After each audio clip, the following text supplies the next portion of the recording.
As matrizes, elas são muito parecidas com os vetores, só que elas são bidimensionais.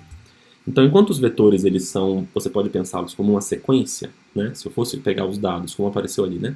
Os dados de um vetor, eu coloco enfileiradinhos, né? A matriz eu não consigo colocar enfileiradinho, porque ela tem linhas e colunas, certo?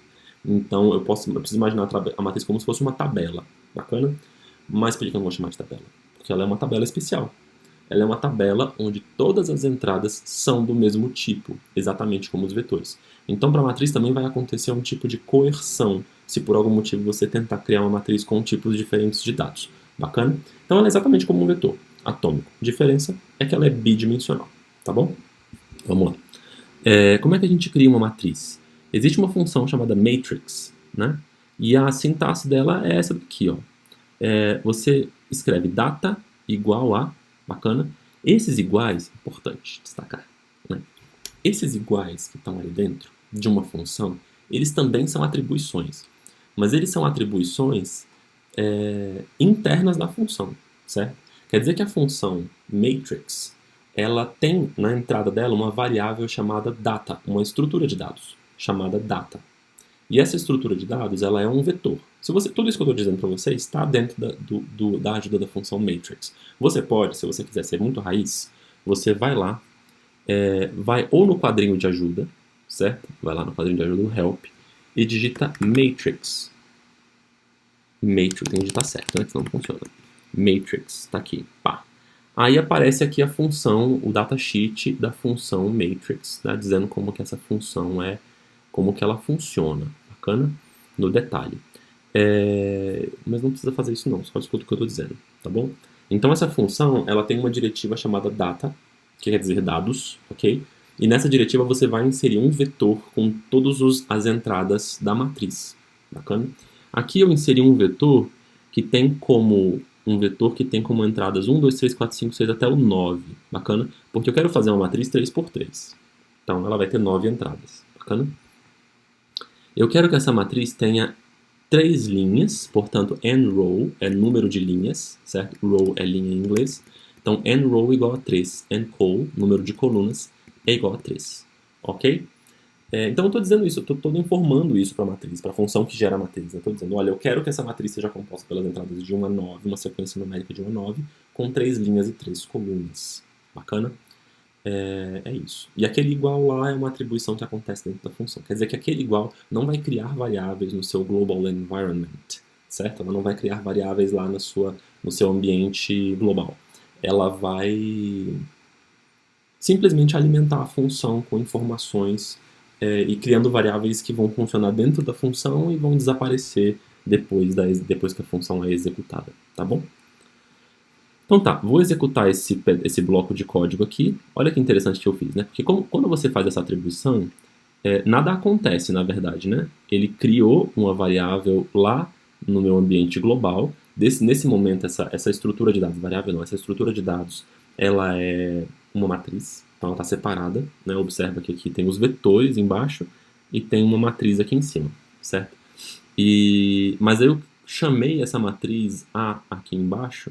Então, quando ele executa essa linha aqui, onde tem só a letra A, que é o nome que eu dei para a matriz, ele publica logo embaixo do chunk a matriz que eu criei. E aqui é legal, porque daí eu consigo ver como que é essa matriz. Olha só como é que ela foi preenchida. Ela é preenchida por colunas, tá vendo? Então ele preenche a primeira coluna, a segunda, não é como a gente lê, né? Ele preenche assim, de cima para baixo. Bacana? Se você quiser que ele preencha na horizontal, é possível fazer isso também, mas aí você pode procurar a ajuda da função matrix. Como que os elementos da matriz podem ser chamados? Eles também podem ser chamados pelos colchetes, né? Então, lembrem-se sempre que, por padrão, a chamada de uma matriz é linha e coluna. Tá? A primeira entrada é linha, a segunda é coluna. Então, a matriz ela tem 2 dimensões, no nosso caso 3x3. Então, eu posso chamar, por exemplo, o elemento 1, 1, quer dizer, o elemento da primeira linha, primeira coluna. O elemento 1, 2, que é o elemento da primeira linha, segunda coluna, certo? O elemento 1, 3, elemento da primeira linha, terceira coluna, certo? Então, esses números inteiros que aparecem entre colchetes e separados por vírgula na chamada da matriz permitem que nós localizemos os elementos dessa matriz. Aqui eu estou chamando observe, o elemento da primeira linha, segunda coluna, certo? Vou executar E como vocês podem ver, apareceu o 4, certo? Olha lá na nossa matriz, primeira linha, segunda coluna, o 4 é exatamente o elemento que estava naquela posição. Bacana? Testem vocês também.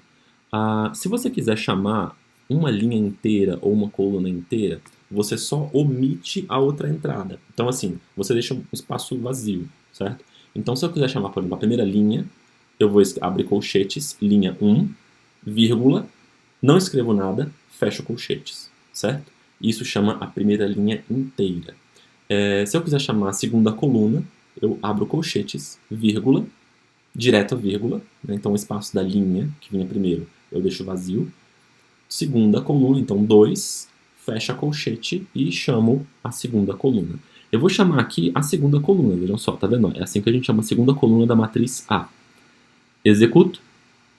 A segunda coluna é 4, 5, 6. Olha lá para a matriz A, como ela era, segunda coluna, 4, 5, 6. Certo? Tocando o barco. Então, importante vocês lembrarem, ou saberem, que o R, ele realiza operações, né? Com esses vetores, com as matrizes. Isso vale tanto para vetores quanto para matrizes. A maneira como o R opera esses entes, essas estruturas de dados, é bem diferente da maneira como vocês aprenderam na matemática, na aula de matemática. Então aqui, se você multiplicar, por exemplo, uma matriz por outra, ele vai fazer uma outra coisa. Ele não vai fazer uma multiplicação de matrizes, a menos que você use um operador muito específico, que é um operador que diz para o R, execute isso como se fosse uma multiplicação de matrizes lá da aula de matemática, certo? Eu não vou entrar nesses detalhes, se vocês quiserem, vocês podem procurar o apêndice do livro para saber mais sobre como o R opera com matrizes e vetores, certo? Mas o que eu quero é só que vocês saibam como a gente chama, como a gente define essas estruturas e como a gente chama partes dessa estrutura. Por enquanto, isso será o suficiente.